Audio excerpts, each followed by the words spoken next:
Story 1. Do I stay or go? Confront or remain silent? Divorce or just walk away? Decisions, decisions, decisions. I've heard the old adage, are you better off with her or without her? The real question is whether I can live with what she's done or if I can't. And that's where it gets tricky. I've loved her since the day I met her in ninth grade. It was love at first sight for me, though not so much for her. She turned me down the first 9 times I asked her out. She's Kathleen Marie Daltrey, and I'm Robert Dalton. I've always believed that fate, or some higher power, wanted us to be together. Why else would I fall for her at first sight, and then end up in constant proximity? Our lockers were right next to each other, and in every class with assigned seating, Daltrey and Dalton always ended up next to one another. Even in group projects, the teachers paired us alphabetically, ensuring we were always on the same team. By 11th grade, after being paired up for the 3rd time, I asked her out again, insisting that the gods must want us together if we kept ending up side by side. She laughed but agreed to the date. That first date led to a second, then a third, and by the 6th, we were an established couple. Kathy proudly wore my letter sweater, track, swimming, wrestling, and baseball, for everyone to see.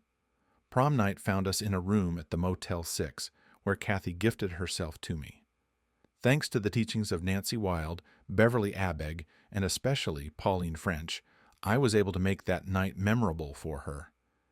Kathy was very appreciative of that part of the evening. After that, we managed to find a bed 2 or 3 times a week. Graduation slowed us down a bit as we both took full-time jobs to save up for college. We were both heading to Eastern Michigan, just a short distance away in town. Everything seemed perfect until one Wednesday during our lunch break. Our jobs were only 2 blocks apart. I asked Kathy what she wanted to do Friday evening. She looked away and said softly, "I already have a date for Friday." I was stunned, and it took me a few seconds to find my voice. A date? With another guy? She still wouldn't meet my gaze. "Who is it, Kath? Talk to me." "You don't know him. He's a guy I work with." "A guy you work with? How long have you been seeing him behind my back?" "It's not like that. I've only had 2 boyfriends before you, and they both turned out to be jerks. You've shown me there are good guys out there. I just want to date around a bit before I settle down. We can still see each other, but I want to explore other options too. Kathy, you've been the center of my world since I first saw you, and the light of my life since our first date. As much as I'm devoted to you, I'm not blind. Your desire to date others tells me you're not satisfied with me or what I offer, so you're looking elsewhere. We will not date while you're seeing other people. I refuse to be the guy who's just here until something better comes along. Excuse me, but I need to get back to work." I got up and walked away, leaving her sitting there. Was it easy to walk away? Absolutely not. I meant every word when I said she was the light of my life. The fact that she didn't feel the same way nearly destroyed me. I spent the afternoon at work, hoping Kathy would call to cancel her Friday night date. But the call never came, nor did it come that evening or the next day. By Friday night, I decided I wasn't going to sit at home and wallow. It was country western night at the VFW, and when my parents invited me to join them, I agreed. I figured there was a good chance I could find someone to dance with, and if not, I could join in on the line dances. I was sitting at the table, sipping my Werner's ginger ale and watching my parents waltz when I felt a tap on my shoulder. I turned to find Bev Abegg standing there. "What are you doing sitting there when I need a dance partner? I didn't see you when I came in, and I certainly wasn't going to dance with anyone else." "Oh, you silver-tongued devil. Come on, get your butt off that chair." We moved out onto the dance floor and managed about a minute of waltzing before the song ended. The next tune was perfect for a 2-step, so we stayed on the floor. As we danced, Bev asked, "Where's your other half?" "Out being someone else's other half." "Oh, sore subject. Very well. Okay then. How about those Rockies?" I laughed. "It's not that sore of a subject. How about we just dance?" "Works for me." We finished the set and then sat together at a table, catching up on what had happened since our last conversation. I learned that Bev's boyfriend, Randy, was like Kathy, wanting to date others, and that Bev was like me, firmly against it. We talked and danced until our parents said it was time to go. I asked Bev out for a date on Saturday, and she said yes. I didn't have to be at work until 10, so I was still at home when Kathy called at 9. She acted like nothing had happened the night before and asked what we were doing that evening and what time I'd pick her up. Weren't you listening when I told you how I felt about you dating other people? It's not a big deal, Bobby. You'll get at least 6 dates for every 1 date someone else gets. You're still my main man, baby. I'm not interested in being a main man, Miss Daltrey. I'm an only man kind of guy. Now, if you'll excuse me, I have to get to work. I hung up on her. My date with Bev was enjoyable, and it got even better after I dropped her off. My folks went to Vegas for the weekend. Want to come in and see if you remember what I taught you? She asked. I did remember, and we made the most of it. Sunday morning, we went to the Village Inn for breakfast. Over pancakes and bacon, Bev reminded me why we'd broken up before. No spark. And said she still felt the same way. Then she asked if I was up for a friends with benefits arrangement. Given that Kathy was out of the picture, I said yes. We finished breakfast and rushed back to her place to get in one more round before tidying up for her parents' return. I stopped leaving work for lunch to avoid running into Kathy at the cafe. I did see her Saturday night when I took Bev to Skate City. Kathy was there with a guy I'd never seen before. Maybe it was my imagination, but she looked a little shocked to see me out with someone else. Maybe she thought she could date other guys while I stayed single, not expecting me to find someone else. I saw her a few more times, but never with the same guy. Every time she saw me with Bev, her expression seemed to say, "Why are you doing this to me?" College meant the end of my relationship with Bev as she was heading to Ohio State, and I was staying in Ypsilanti to attend Eastern Michigan. The first day brought an unexpected twist. Kathy and I had the same majors and ended up in 3 classes together on Monday, Thursday, and 4 on Tuesday/Friday. Several other high school classmates were also at EMU, including Nancy Wild and Harlena Collins, both of whom I had dated before. Lena was in 2 of my classes, and Nan was in 1. On the first day of classes, a Wednesday, after my 11 o'clock lecture, I headed to the cafeteria to grab a bite and review my schedule to see if there were any days I could fit in my part-time job. My parents had given me a car for my 16th birthday and agreed to cover the insurance until I graduated or dropped out, but I was responsible for the plates, gas, oil, and other expenses, so I needed to work. As I was laying out my schedule on paper, Kathy came over and sat down at my table. "How have you been, Bobby?" "Pretty good, Kath. How about you?" "Not so good." "What's wrong?" "I'm missing you." "Why? Every time I see you, you're with some guy. Where would you find the time to miss me?" "I've been missing you ever since we broke up." "That wasn't my fault, Kathy. It was all on you." "But it didn't have to be, Bobby. I didn't want to give you up. All you had to do was not date other guys. I explained my reasons, and I told you that you would get the majority of my time. I didn't want most of your time, Kathy. I wanted all of it. We're starting a new chapter for the next 4 years.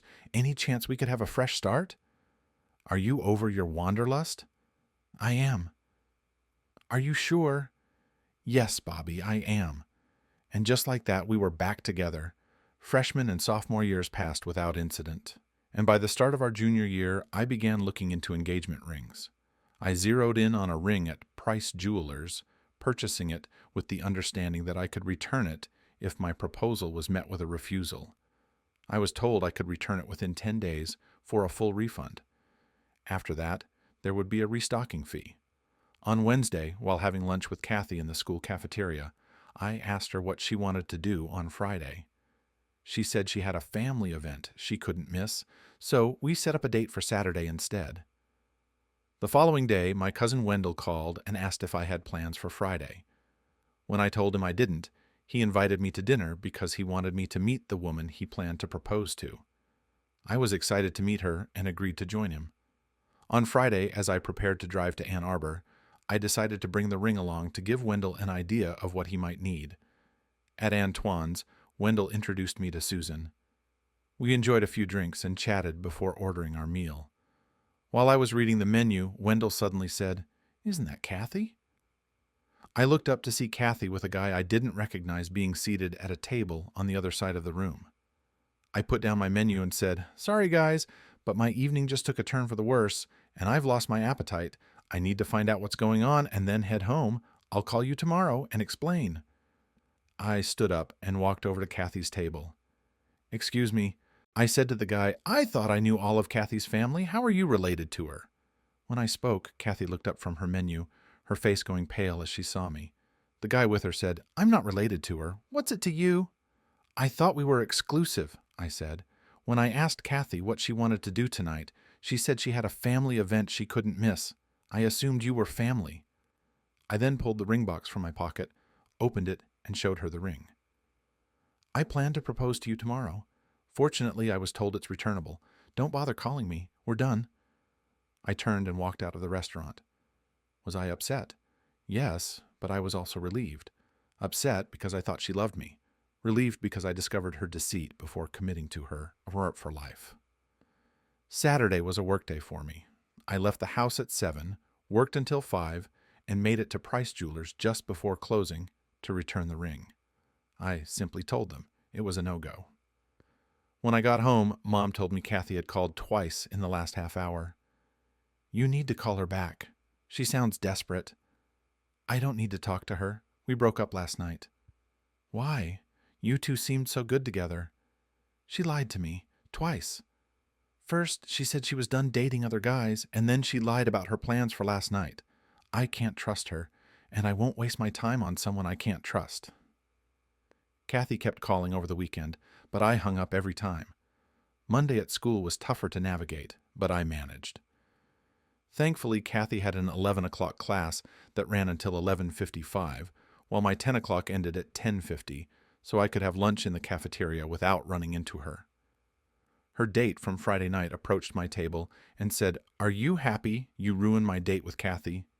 Are you pleased that your date with Kathy ended a relationship that was headed for marriage?" "I guess we both lost," he said, walking away. No sooner had he left than Harlena Collins took his place at my table. "How have you been, Bobby?" "Fair to middling, Lena. And you?" "About the same. So, you and Kathy are over?" "Why do you ask?" "I saw her with the guy who just walked away, so I was curious." "The guy who just walked away is the reason Kathy and I broke up." "Too soon to ask if I can get back on your dance card." "What happened to Barry?" "Found him with someone he shouldn't have been with." "Are you sure you want to be on my dance card? I recall you saying I no longer lit your fire." "I was younger and a bit foolish back then. I'm not sure if I'm ready for another relationship. I'm still trying to come to terms with the end of my relationship with Kathy. That's what I'm here for, helping you move past it and taking your mind off it. You're taking on quite a task. I've been hung up on Kathy since 9th grade, and I really mean hung up. I know exactly how you feel. I felt the same way about Barry, but with time and support, you can move on, and that's where I come in." She put in a good effort, but she couldn't quite succeed. The problem was that Kathy was always around. With the same majors, we often ended up in the same classes, or I'd see her in the cafeteria. Each encounter brought the same painful questions. Why wasn't I enough for her? Why did she keep trying to get back with me only to date someone else? I couldn't be all bad. Bev had been interested, and so had Harlena and Pauline. Pauline and I had a history from high school, but she had gone back east for college. Family issues brought her back, while Harlena had to leave school and move to Ohio due to her own family problems. Just a week after Harlena left, Pauline approached me in the cafeteria. "Hi, Bob. Where are we going on our date?" Sometimes I can be a bit of an ass, and remembering how she had ended things with me in high school with a simple, "Sorry, Bob, I just don't want to date you anymore," I replied, "How about the Motel 6 on Park Street?" Pauline didn't skip a beat. "Works for me. You know where I live. Pick me up at 6. She stood up and walked away. Before she was even out of sight, Kathy sat down at my table. "I just saw Pauline leave. What did she want?" "Me." "You need someone who will stick with you. First, Bev walked away, and then Harlena. When are you going to get your head out of your ass and get back with me?" "You just said it, Kathy. I need someone who will stick with me, and that's not you. How many times have you left me to date someone else? That's what you do when you're young. Date around, explore, satisfy your curiosities. So why can't you date me while I date others? Because I already know all I need to know about you, and I don't need to date you anymore. What does that mean? It means I've learned you can't be trusted, so I don't want to waste any more time on you. I glanced at my watch and said, I've got to run or I'll be late for class. Nice talking to you, Kathy. Take care. I stood up and hurried off to my next class. I might have acted like a jerk when I set up the date with Pauline, but when I picked her up at 6, I didn't head for the motel. Instead, I asked if she'd eaten yet. When she said she had, I drove toward the Cinema 6 complex. It was in the opposite direction from the motel, prompting Pauline to ask where we were headed. Cinema 6 to catch a movie, and then maybe we can hit Harry's Shake Shack, I said. I thought we were going to a motel. I was just being a jerk earlier. I remembered how you broke up with me, and I was being petty. But I was looking forward to it all day. Seriously? You bet. I made a U-turn, and 5 minutes later was in the motel office getting a room. When we entered the room, Pauline asked if I remembered everything she'd taught me back in high school. When I assured her I did, she said, "Prove it," and we made love. As we were pulling out of the motel parking lot the next morning, Pauline said, "That was fun. When can we do it again?" "It'll be a couple of weeks before I can afford another motel room." "I don't want to wait that long. We can do it at my house and use my bed." "Oh, sure, and risk your parents killing me?" "They won't be there. My dad works afternoons, so we'll have the house to ourselves." "What about your mom?" "Don't have one anymore. She ran off with some guy. That's why I had to drop out of school and come back to take care of my dad. He was pretty shaken up." "Tonight, then?" "My dad leaves for work at 2:30, so how about around 4? That way, he won't forget something and come back."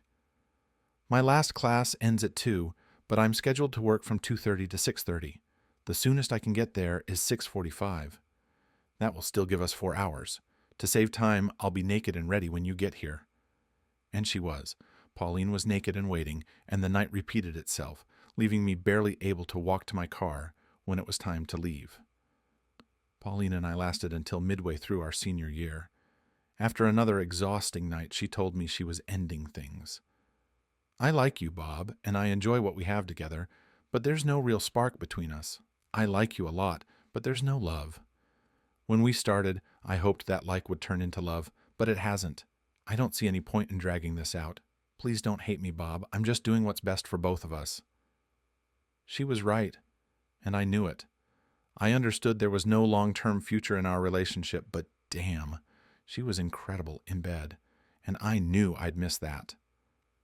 Just a week after my split with Pauline, Kathy cornered me again in the school cafeteria. She sat down and said, "I heard you and Pauline are no longer together. Is that true?" "Unfortunately, yes." "I'm here to fill the vacancy. We've had this talk before, Kathy." "I know, but things change. When we first met, I felt like you were the one for me, but I needed to be sure. I was young then and didn't know much. After dating dozens of guys over the past couple of years, I've realized that my initial feeling was right. You are the one for me, and that's why I keep trying to get back to you." I listened, remembering how I felt when I first met her, how envious I was of every guy I saw her with, and how deep my feelings for her still ran. But could I take the risk again? Could I trust her? I considered what I had to lose, some time and maybe another piece of my heart. But I had managed after the first 2 times. Maybe the 3rd time would be different. I decided to take a chance and asked, "Doing anything tonight?" "Nothing I can't cancel."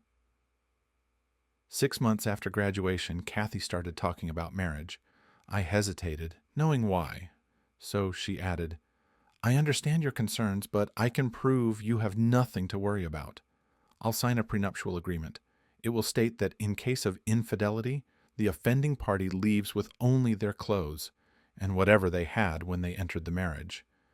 It's my promise to you that I will never be unfaithful." Okay. 6 months after graduation, we were married. The next 6 years of our marriage were smooth, aside from the usual bumps. Then one evening, Kathy approached me with a request. I need a favor. A big one. What's the favor? Today at lunch, I ran into an old college friend who asked me to dinner tomorrow night. I'd really like to go. Does he know you're married? I assume so. He must have seen my rings. So he's asking a married woman out, probably with some expectations. I'm guessing he was one of your past lovers. What's so special about him that you want to see him again? She looked me right in the eye and said he has an 11 inches that sent me to the moon. So, why didn't you stay with him if he was so great? Because that 11 inches is all he had going for him. So, what you're really asking is if I'll let you go out and be with him, I said. She looked away, mumbling, yes. My answer is no. Not just no, but absolutely not. I will never give you permission to do something like that. I don't own you, Kathy, and you can make your own choices. Just understand the consequences. I'll call him and tell him no. Seeing him isn't worth losing you. Why would you even think I'd agree to this? I honestly didn't think you would, but I had to ask. Is he really that extraordinary? He's a jerk, but an incredible lover.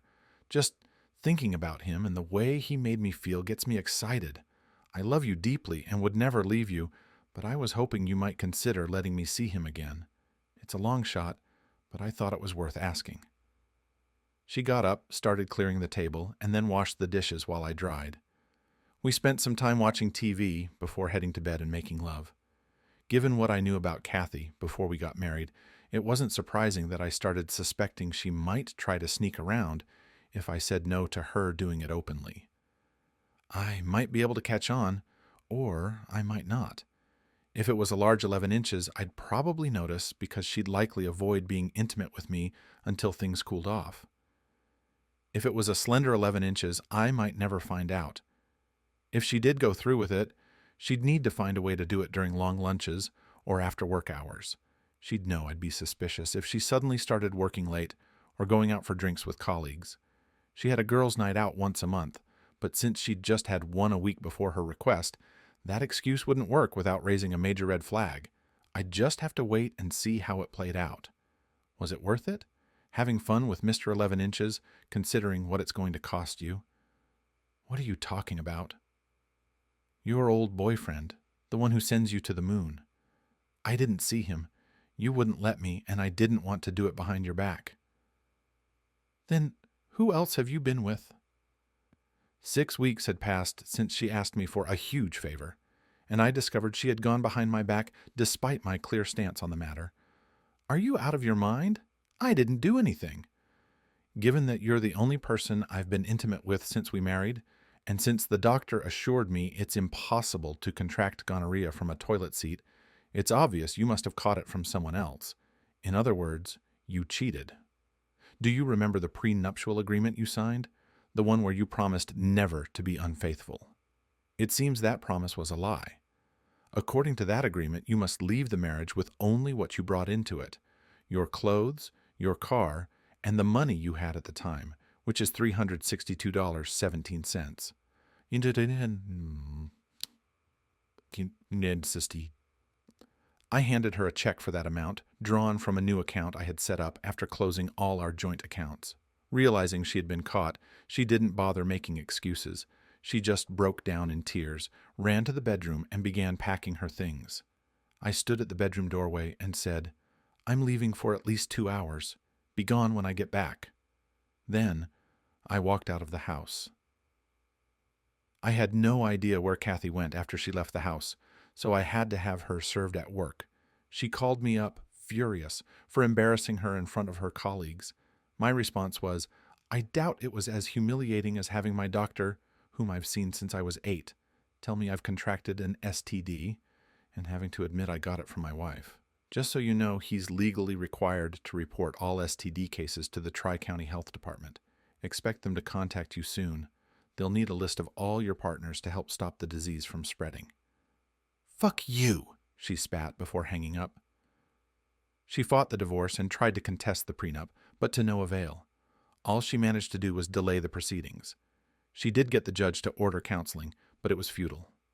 Despite 10 sessions being ordered, the counselor informed the judge after just 4 that reconciliation was impossible. Even so, Kathy continued to resist the divorce, hoping I would back down. I admit, I considered it a few times.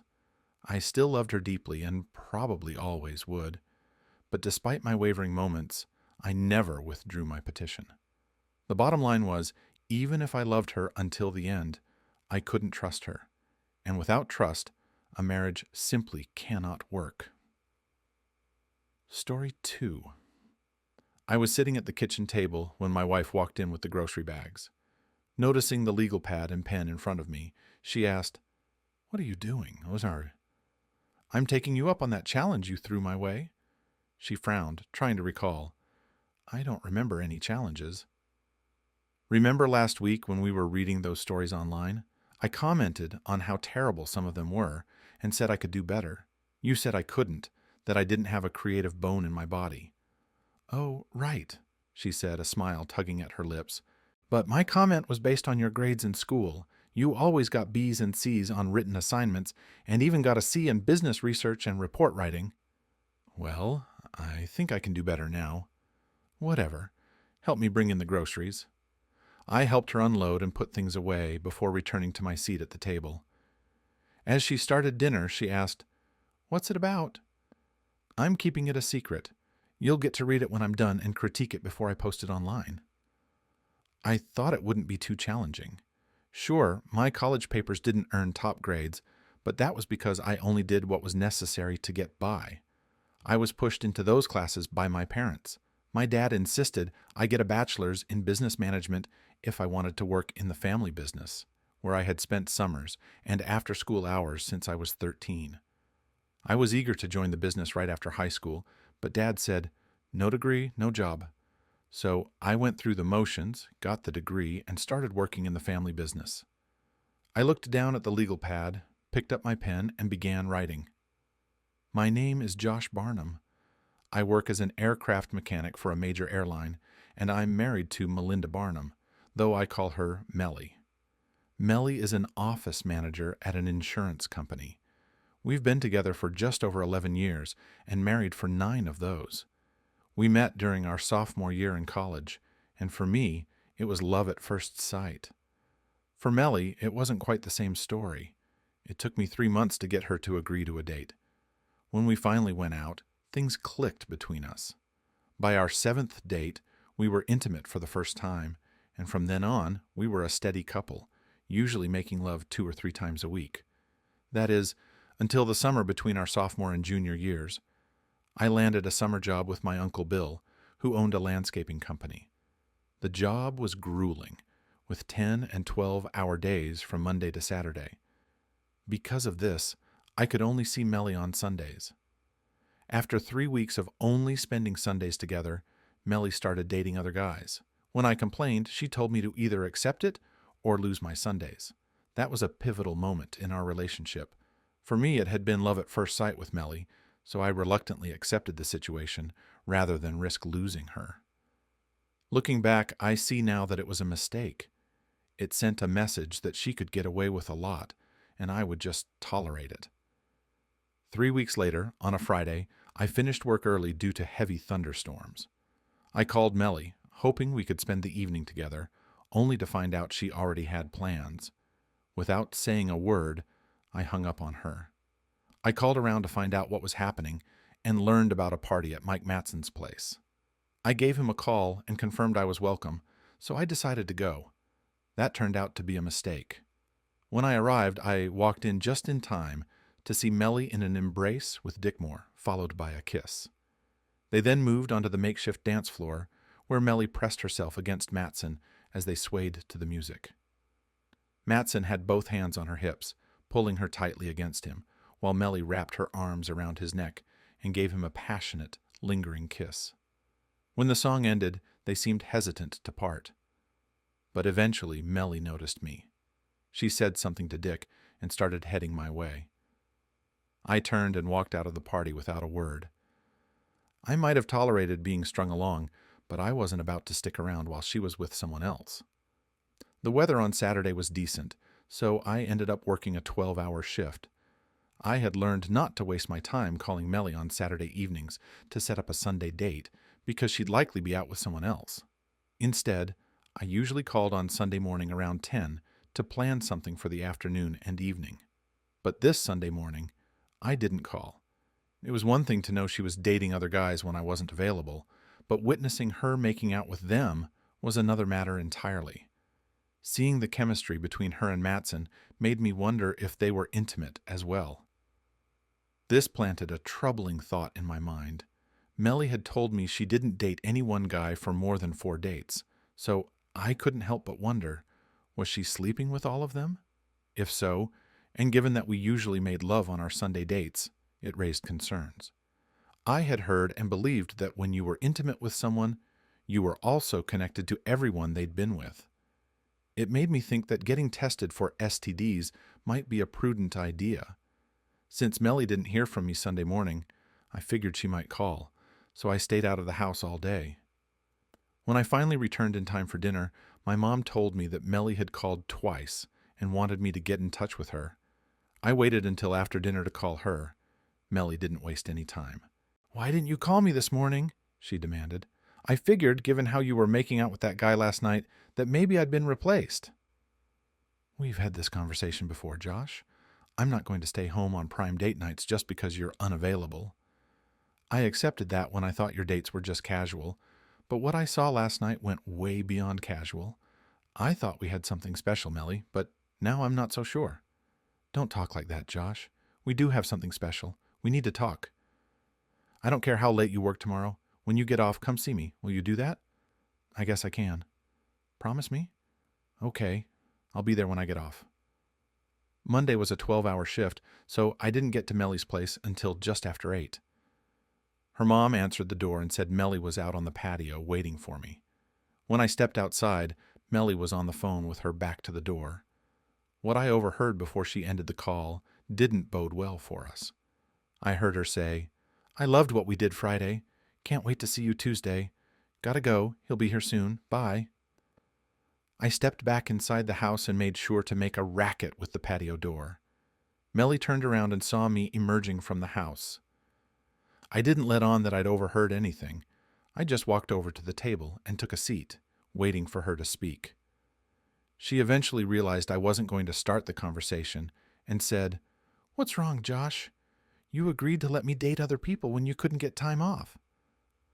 That was when I thought these dates were just simple things, like going to the movies, or maybe grabbing a milkshake at Harry's, or attending a party like Matson's where you dance and hang out with friends. I expected you to behave like you were still my girl, but what I saw at Matson's was different. The way you and that guy were all over each other, with him touching you like that, without you even trying to stop him, it made me think that if he didn't already love you, he soon would. That's not how I expected my girl to act in front of my friends. That's a pretty awful thing to say. If the shoe fits. Maybe you should just leave. Maybe that's best. After what I saw and not knowing if you're like that with all your dates, I'm thinking I should get tested. I stood up and left her with a stunned look on her face. I made it to my car before she caught up with me. "You don't really think that of me, do you?" "What I saw Friday night was pretty raw, Melly. I don't want to take any chances." I got into the car and drove off, leaving her standing there, watching me go. I did get tested, and thankfully everything came back clean, but I never reached out to Melly to let her know. We avoided each other for just over a week, and then one Thursday, while I was eating lunch in the student cafeteria, Melly approached my table, sat down, and said, "You didn't call me on Sunday." "No need to." "You're being unfair, Josh. Why should I stay home 6 days a week because of your job?" "Maybe because I see it as on-the-job training." "What does that even mean?" "It's about preparing you for what you might face after marriage if your husband works late." "That's just silly. Being married is different from going to school. Maybe in your view, but not in mine. You've known I plan to propose after graduation, and you've led me to believe you'd say yes. My major is aviation maintenance management, and when I graduate, I'll have my aircraft and power plant license. My goal is to work for an airline and work my way up, out. The odds are high that if I get hired by an airline, I'll get the worst shifts and days off. If you can't handle my current schedule, how will you manage with swing shifts from 3 to 11? and Tuesdays and Wednesdays off. That's different. I'll be working too and will adapt to our circumstances. That's in the future. Right now, we need to see if we can make it as a couple, and given what I've learned about your dates, I'm not sure we can. We arranged to talk that night after I got off work. In the end, she agreed to only date on Fridays and Saturdays, and to ensure her dates were always around my friends. That way, I'd be able to check if she was doing anything that wouldn't pass the boyfriend test. It helped that landscaping was seasonal work, ending in late fall. For the rest of our junior year and all through senior year, I kept a close watch on her. She slipped up 3 times, but I chose to overlook it. Why? Because despite everything, I was still in love. After graduation, Melly moved in with me, and we settled into our new life together while our mothers organized the wedding.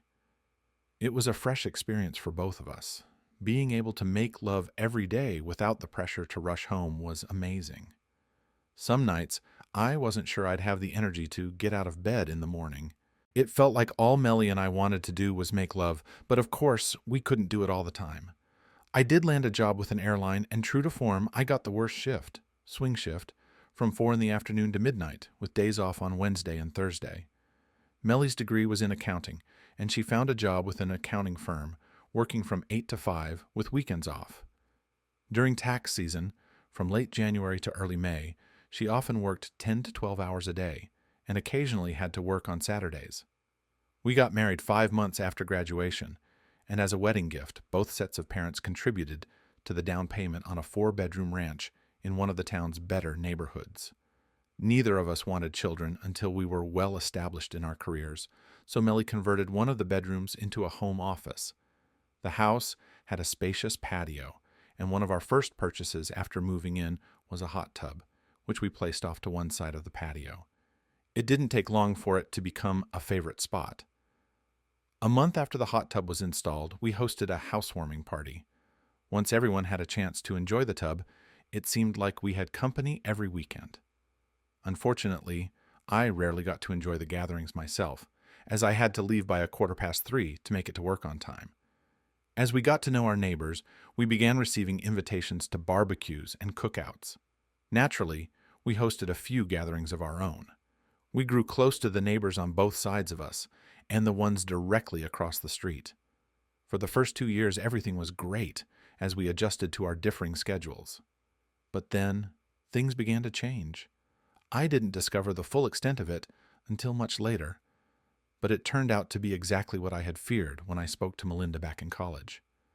I worked on Fridays and Saturdays, and Melinda grew tired of staying home on prime date nights. Initially, she would go out for girls' nights after work on Fridays, nights she never mentioned to me. A few months later, she figured she could get away with going out on Saturdays as well, as long as she made sure to be home and in bed by the time I arrived. She started going out with guys she worked with and men she met during her girls' nights. I wasn't aware of how long this had been happening until our across-the-street neighbor clued me in. He was having drinks with a client on Friday night after dinner and saw Melinda dirty dancing with some guy and engaging in heavy flirting. The next morning, while Melinda was out shopping, he came over to tell me what he had seen. It upset me, but unfortunately it didn't surprise me. He then mentioned that his brother was a cop who did part-time work as a private investigator on his days off, which were Friday and Saturday. His rates were 25% of what a full-time private investigator would charge, so I asked him to put me in touch with his brother. For $600, I had the private investigator track Melinda from the time she got off work on Friday until she went home, and on Saturday from the time I left for work until she returned home. It was worth every penny. On Friday, Melinda went straight to a bar after work. As soon as she sat down, a guy started buying her drinks and dancing with her. They left the bar at 8, checked into Motel 6, yes, they left the light on for them, and stayed in room 107 until 11 before she headed home. On Saturday, she didn't even leave the house.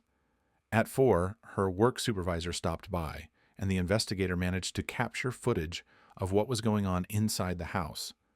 On my first day off, I took all the evidence I had to a divorce attorney. After reviewing the materials, he suggested pursuing a claim for alienation of affections against Melinda's boss, and checking her company's policies on relationships between supervisors and their subordinates. When I told him that her boss owned the company, I could almost see the dollar signs in his eyes. I instructed him to move forward with the case. He told me to give him about a week, and he would have the paperwork ready for me to sign. Leaving his office, I hoped I could maintain my facade as a clueless fool, which I had been until I received the investigator's report. I must have succeeded in keeping up the act because Melinda didn't seem to notice anything unusual about me. A week later, the attorney called to say the papers were ready. When I arrived at his office, he greeted me with a smile and shared some excellent news. Apparently, her boss had been bragging to everyone at the office about his affair with Melinda. I'm not a lawyer, but isn't an overheard conversation considered hearsay? Essentially a case of he said, she said? Possibly, but not if it's recorded. The person who provided me with the tape despises Philby and is always looking for ways to bring him down. Isn't there a law requiring both parties to be aware of the recording?